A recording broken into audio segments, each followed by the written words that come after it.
teman-teman semuanya. Shalom GOC Family. Excited banget nih karena hari ini aku dan Ibet akan menemani kalian semua selama ibadah hari ini berlangsung. Oh iya, by the way, gimana nih kabar kalian semua hari ini guys? Boleh dong komen di live chat kabarnya. Yes, bener banget. Tulis di kolom live chat ya. By the way, teman-teman masih ingat gak sih tema kita di bulan ini? Yes, bener banget. Bulan ini kita ngebahas soal PW. Gimana kita bulan ini belajar untuk hari-hari ini gak terlalu terlena sama kenyamanan atau kepewean yang kita mungkin hadapi selama pandemi ini nih khususnya. Nah guys, sebelum ibadahnya dimulai, aku dan Leoni mau ingetin ada 3 hal penting loh yang harus kita siapin selama ibadah online ini. Yang pertama apa, Le? Oke, yang pertama, teman-teman wajib banget nih untuk mempersiapkan tempat yang terbaik selama ibadah hari ini berlangsung. Jangan sampai rebahan ya guys.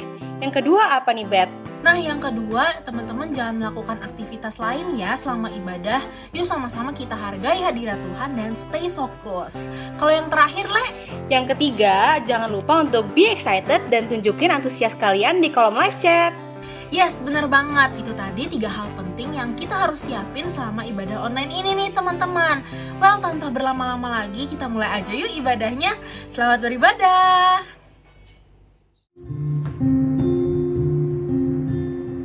Yesus, terima kasih Tuhan untuk satu hari Tuhan yang baru yang telah memberikan untuk setiap kami Tuhan hari ini Tuhan.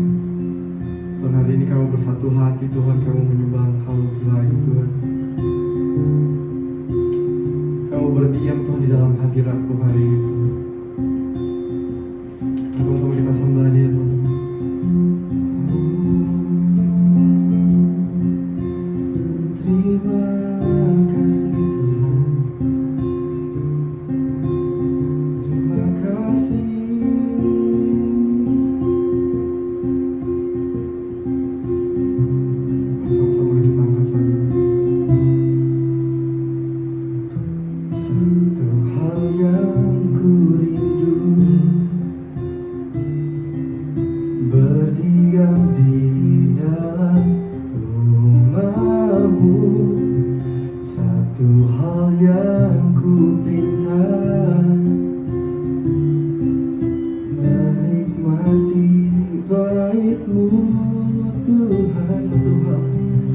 Satu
sebab Engkau baik.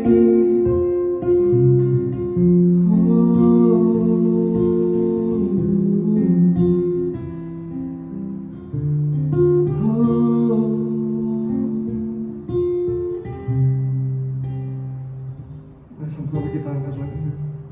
Lebih baik satu hari di pelataran-Mu daripada 1000 hari di tempat lain. Kami mau memuji-Mu, menyembah-Mu. Kau Allah yang hidup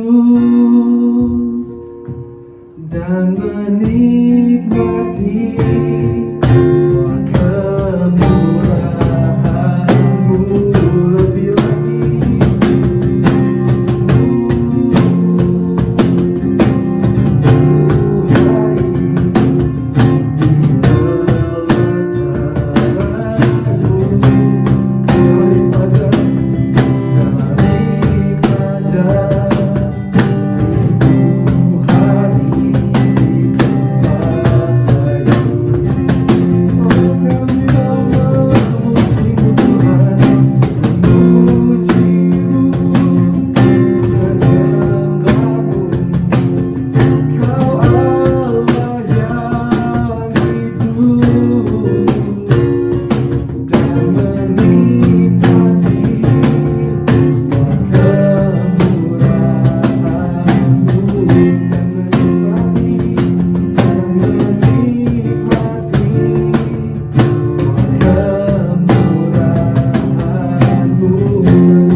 syukurku untuk kemuliaan-Mu.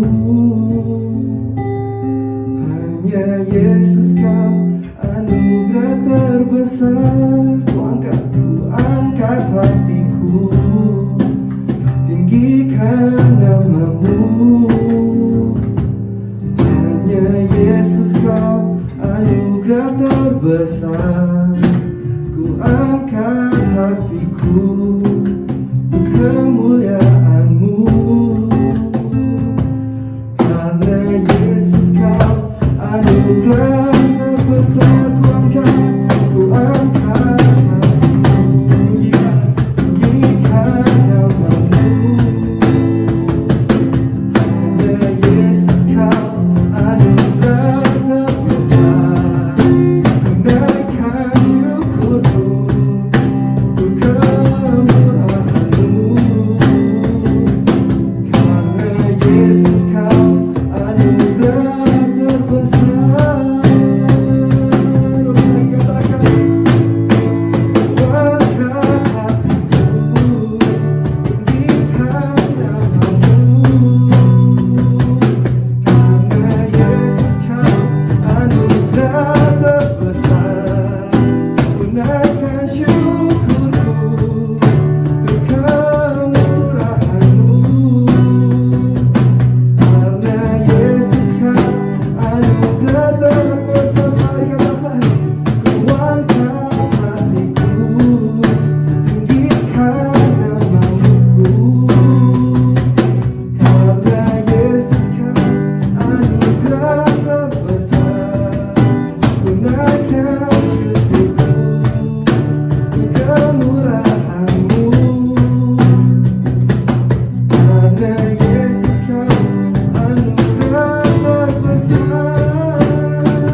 beri untuk Tuhan. Oh haleluya. Terima kasih Tuhan, terima kasih Yesus. Kami tahu Tuhan bahwa Engkau anugerah terbesar untuk setiap kami Tuhan. Terima kasih Tuhan, terima kasih. Terima kasih Tuhan, terima kasih Tuhan. Kami bersatu hati Tuhan, kami berdoa untuk bangsa kami Indonesia Tuhan. Terima kasih Tuhan atas kebaikan-Mu atas bangsa kami. Terima kasih Tuhan, mungkin Indonesia sudah mulai membaik Tuhan. Terima kasih Tuhan. Berkati Tuhan setiap pemerintahan Tuhan, setiap para menteri Tuhan dan jajarannya Tuhan. Berkati supaya kebijakan-kebijakan yang dibuat Tuhan dapat memuliakan nama-Mu Tuhan. Berikan hikmat kebijakan Tuhan buat mereka Tuhan. Terima kasih Tuhan, berkati juga setiap kami anak-anak-Mu Tuhan, dimanapun kami berada Tuhan. Kami mau selalu Tuhan memuji dan menyembah Engkau Tuhan lebih dalam lagi Tuhan. Terima kasih Tuhan, terima kasih. Dan supaya kami mau mendengarkan visi dari firman-Mu Tuhan, supaya firman-Mu dapat tertanam, bertumbuh, berbuah dalam hati kami Tuhan. Terima kasih Tuhan Yesus, di dalam nama Tuhan Yesus kami sudah berdoa dan ucap syukur. Mari semua sama-sama kita katakan amin. Shalom GOC. Sebelum kita mulai, mari kita buka sebuah pasal. Kita sama-sama baca di Amsal 30 ayat 7 sampai 10 di versi terjemahan baru. Ayat 7. Dua hal aku mohon kepadamu, jangan itu kau tolak sebelum aku mati. Yakni, jauhkanlah daripadaku kecurangan dan kebohongan. Jangan berikan kepadaku kemiskinan atau kekayaan. Biarkanlah aku menikmati makanan yang menjadi bagianku. Ayat 9. Supaya kalau aku kenyang, aku tidak menyangkalmu dan berkata, siapa Tuhan itu? Atau kalau aku miskin, aku mencuri dan mencemarkan nama Allahku. Menarik ya? By the way, kalau kalian ingat, dulu gue itu pernah sharing tentang identitas. Udah lama banget. Waktu itu kalau kalian masih ingat, gue bilang bahwa kita itu semua punya identitas. Dan identitas kita tuh macam-macam. Ada yang sebagai pelajar, ada yang sebagai ketua OSIS mungkin, ada yang sebagai karyawan di kantor, ada yang sebagai anak, kakak, atau mungkin pelayan di gereja, macam-macam. But ada satu identitas yang semua kita itu sama, yaitu kita adalah anak-anak Tuhan. Dan menariknya waktu itu gue juga bilang bahwa di setiap identitas itu ada tanggung jawab. Masing-masing identitas ada tanggung jawabnya masing-masing juga, gitu ya. Nah, sebelum pandemi, identitas itu tuh jelas banget di setiap kita. Percaya nggak percaya gitu. Sebagai pelajar, kita itu terlatih kalau Senin sampai Jumat 7 hari dalam seminggu, 5 harinya kita itu harus ke sekolah. Bangun pagi, book effort, mandi, siap-siap. Untuk apa? Untuk pergi sekolah. Sama, bagi yang kerja juga begitu. 7 hari, 5 harinya dalam seminggu kita harus bangun pagi ke kantor kerja. Jelas banget bahwa kita melakukan apa yang menjadi seharusnya di dalam setiap identitas kita, main identitas kita. Betul ya? Gitu juga waktu buat kita yang pelayan-pelayan di gereja. Setiap hari Minggu kita bangun pagi, dan mungkin bagi kita semua yang lagi nonton, kita juga semua bangun pagi-pagi ya ke gereja ya untuk ibadah. Tapi untuk pelayan-pelayan Tuhan mungkin bangunnya lebih pagi, siap-siap untuk kita melayani di gereja. Itu semua sudah menjadi hal yang jelas, bahkan menjadi rutinitas, sehingga setiap identitas yang kita punya itu semakin jelas. Bisa jelas banget kita lakukan. Dan tanggung jawabnya juga kita lakukan dengan begitu jelas.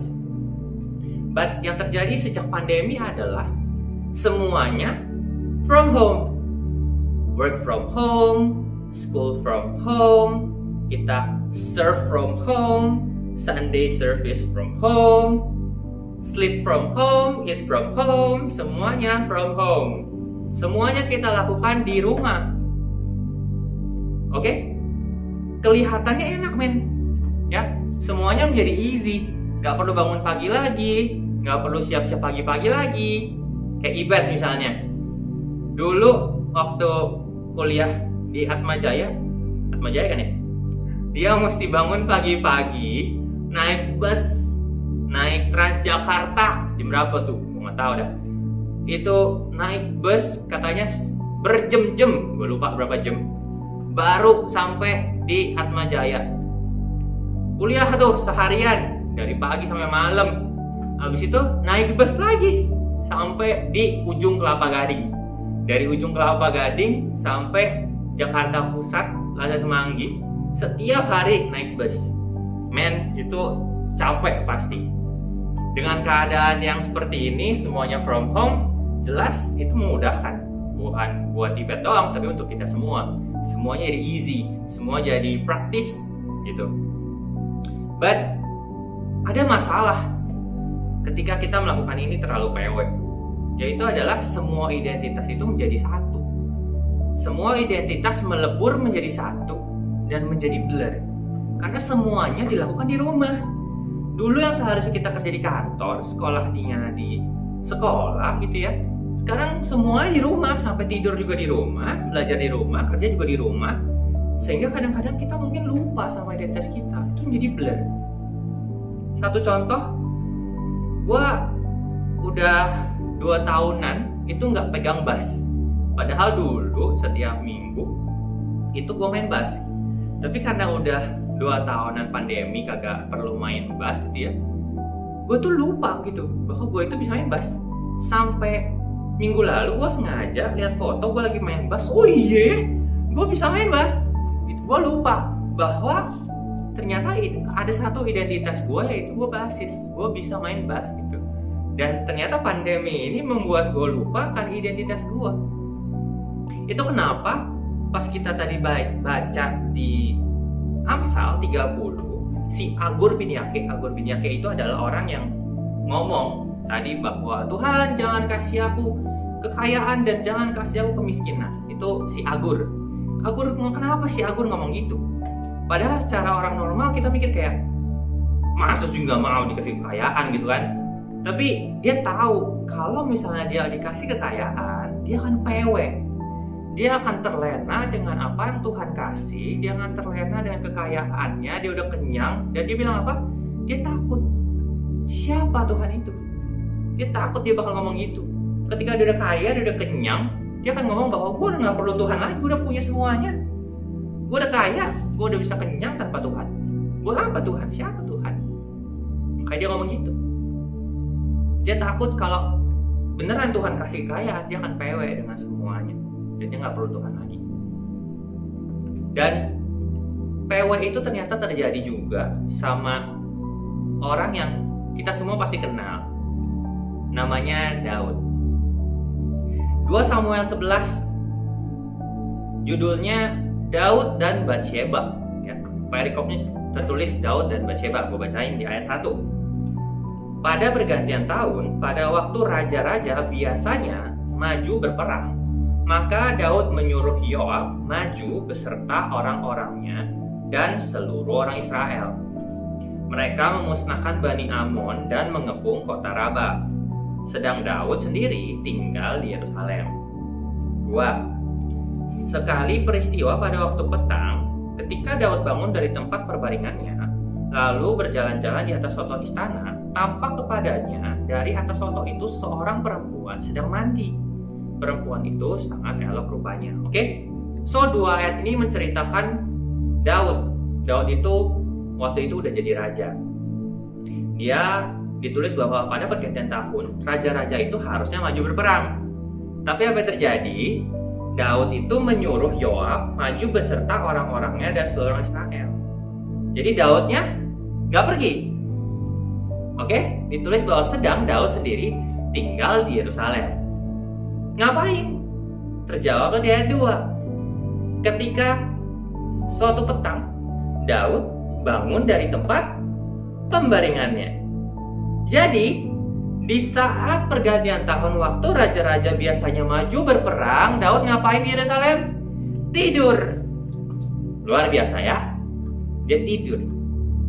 Oke? Singkat cerita, gue nggak bacain lagi ayat-ayat selanjutnya, tapi Daud tertarik sama cewek yang lagi mandi itu, namanya Batsheba. Akhirnya dia panggil dan tidurlah dengan Batsheba. Dia suka sama Batsheba. Tapi mirisnya adalah Batsheba ini udah jadi istrinya orang. Cowok ini namanya Uria. Lalu Daud pusing dong. Aduh, gimana nih? Gue suka lagi sama Batsheba, tapi udah jadi istri orang, gimana nih? Berpikirlah dia, dan otak cermatnya seorang raja, liciknya keluar. Berpikirlah dia, ya udah, gini aja. Gua suruh si Uria itu pergi berperang. Nggak hanya berperang, tapi ditaruh di barisan paling depan. Kenapa? Supaya dia mati. Dan benar terjadi, ditaruhlah di barisan paling depan, sehingga apa? Uria mati.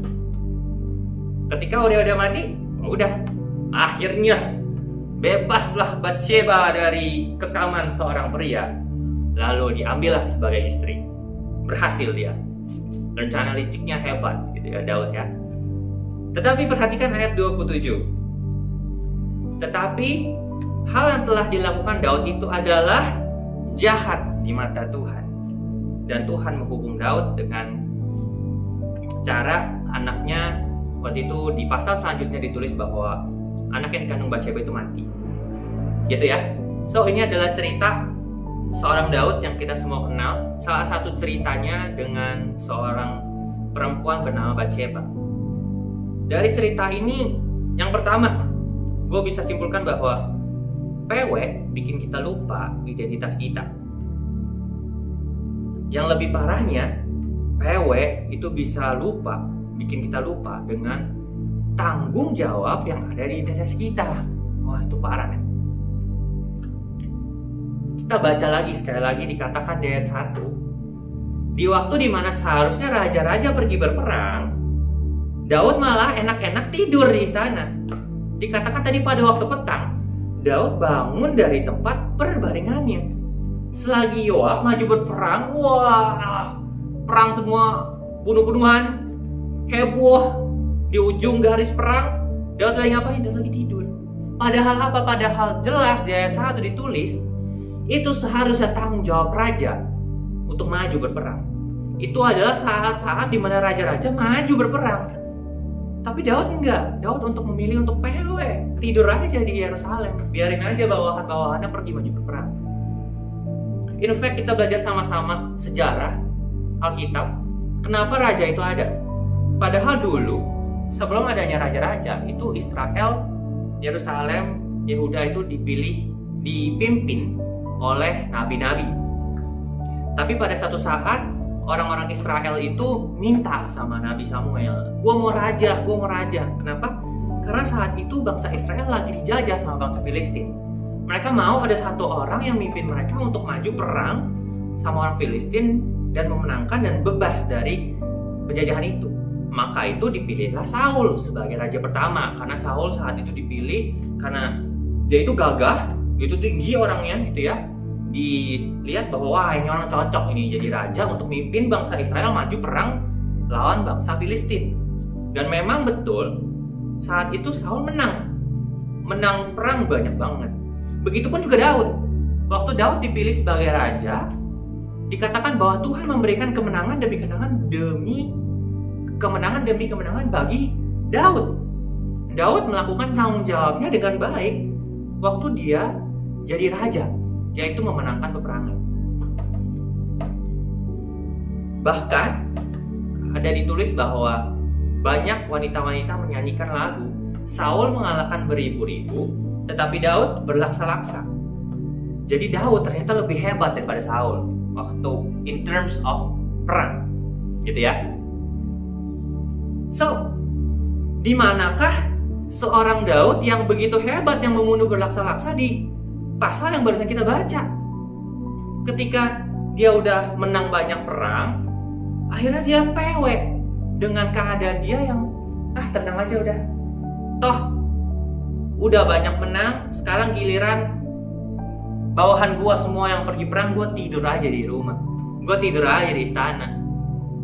Tapi ketika dia PW, dia blur bahwa identitasnya adalah raja, dan dia melupakan tanggung jawabnya sebagai raja untuk bawa bangsa Israel maju ke perang. PW bikin kita lupa identitas kita.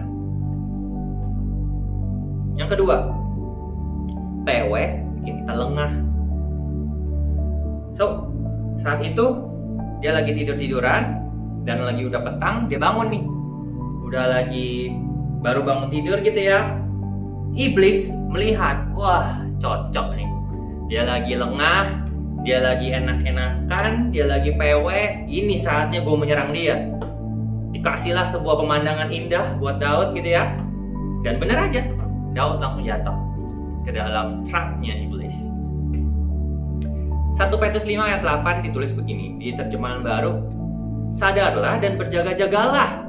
Lawanmu si iblis berjalan keliling sama seperti singa yang mengaum-ngaum dan mencari orang yang dapat ditelannya. Jadi waktu Daud keluar baru bangun tidur, tidak melakukan tanggung jawabnya, iblis langsung datang dan mengaum-ngaum. Bahkan di terjemahan The Message bahasa Inggris ditulis begini, keep a cool head, stay alert, berjaga-jaga. The devil is poised to pounce.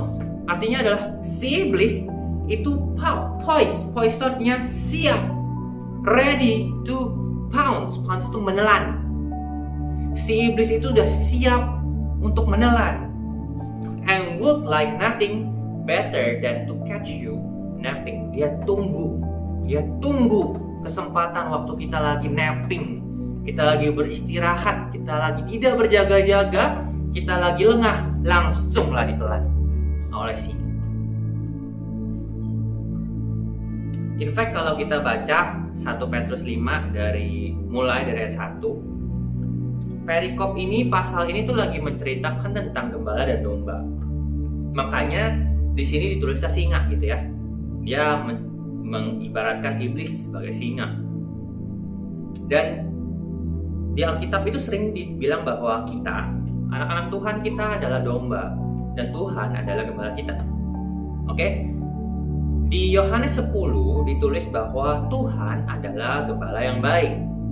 Dia mengenal dombanya dan dombanya mengenal dia. Di situ ditulis juga bahwa domba-dombanya itu harusnya mengenal suara gembalanya. Gitu ya. So, gue mau bilang hari ini, jangan sampai keadaan yang PW ini membuat kita blur.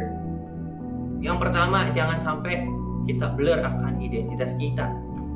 Yang kedua, jangan sampai kita melupakan tanggung jawab kita karena kita blur identitasnya.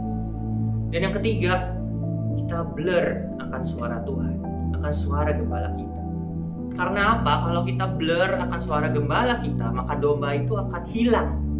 Domba itu akan makin lama makin jauh dari gembalanya. Domba itu akan kehilangan arah. Domba itu akan pergi dari kawanan dombanya karena dia nggak tahu di mana gembalanya. Dia nggak bisa dengar, dia itu blur. Dia lupa akan suara gembalanya kayak apa. Dia hilang. Dan yang parahnya ditulis di sini, tadi kita baca sama-sama adalah apa? The devil is poised to pounce. Dia udah nunggu-nunggu nih, wah.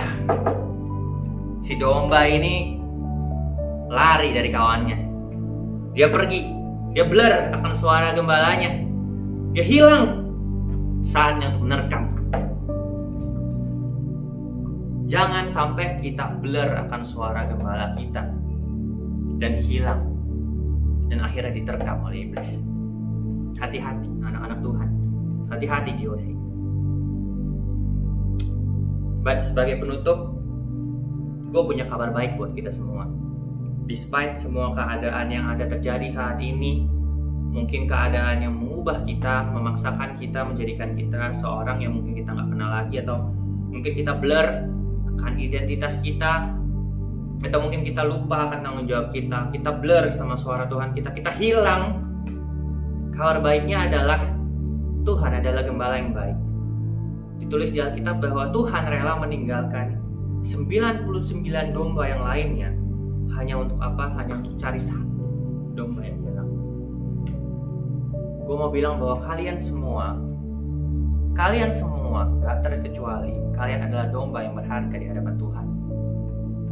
Tuhan rela untuk ninggalin 99 domba yang lain hanya untuk mencari kamu.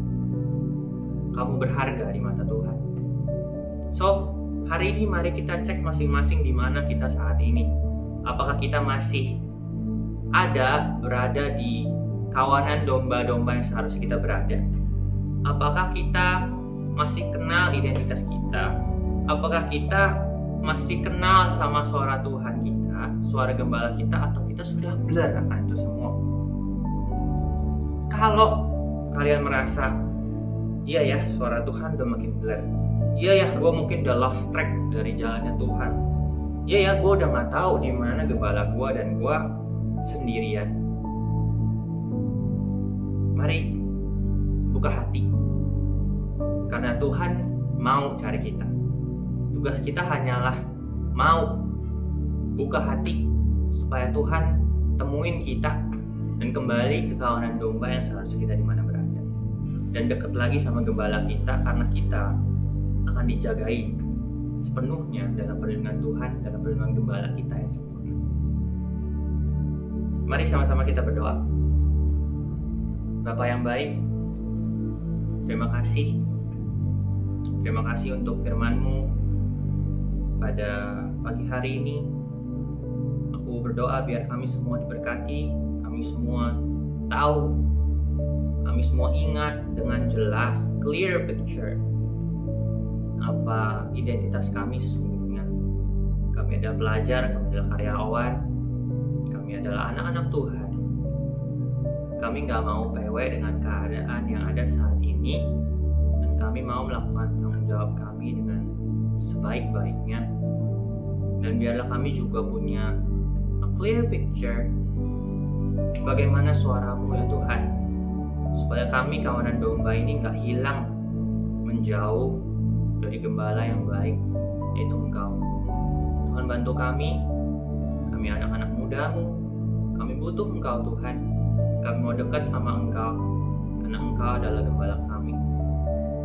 Terima kasih Tuhan, biar apa yang kami dengar hari ini boleh kami ingat dan kami lakukan, sehingga kami menjadi anak-anak yang berhasil di bumi ini, dan kami adalah anak-anak yang berhasil di mata-Mu Tuhan. Terima kasih, kami menyerahkan pagi hari ini semua apa yang kami dengar firman-Mu yang tertanam di hati kami, semuanya kepada-Mu. Segala pujian, hormat, kemuliaan hanya bagi nama-Mu saja. Mari kita angkat tangan kita, Josi, dan terimalah berkat Tuhan. Diberkatilah Engkau menjadi bintang dimanapun Engkau berada. Apapun yang Engkau perbuat akan Tuhan buat berhasil. Engkau akan terus naik dan bukan turun, karena Engkau adalah kesayangan Tuhan. Terimalah berkat ini. Diberkatilah Engkau. Dalam nama Yesus, sama-sama kita katakan, amin. God bless Josie. Happy Sunday.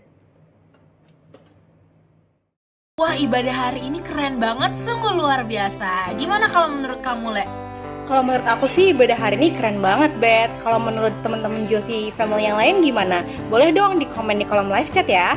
Yes, komen di bawah ya guys. By the way, hari ini aku mau ngucapin terima kasih buat Ko David yang udah sharing nih hari ini. Dan thank you juga buat teman-teman yang udah melayani. Tapi sayang banget nih, Bet, karena ibadah hari ini udah mau berakhir. Wah iya, tapi jangan sedih Le, karena minggu depan kita tetap ada JOC online service loh. Tanggal 31 Oktober 2021 tentunya di YouTube JOC Teams. Jam 10.15 pagi WIB, yuk sama-sama kita bangun pagi, ikut premiernya dan berinteraksi di live chat. Bener banget. Oh iya guys, selain ada ibadah, kita juga ada cool loh setiap hari Jumatnya. Yuk ikut cool. Cool itu seru banget loh guys, karena bisa sharing-sharing bareng, bisa main-main bareng, masak-masak bareng, dan masih banyak hal yang lain. Buat kalian yang tertarik untuk ikut cool, boleh hubungin nomor yang ada di layar ya. Yes, ayo ikut cool guys. Dan yang terakhir, buat yang mau memberikan persembahan, kalian bisa scan QR code yang ada di layar kalian sekarang. Yuk sama-sama kita belajar untuk memberi. Nah, sekian pengumuman dari kami. Stay safe and stay healthy ya, Josie Family. Happy Sunday and God bless you.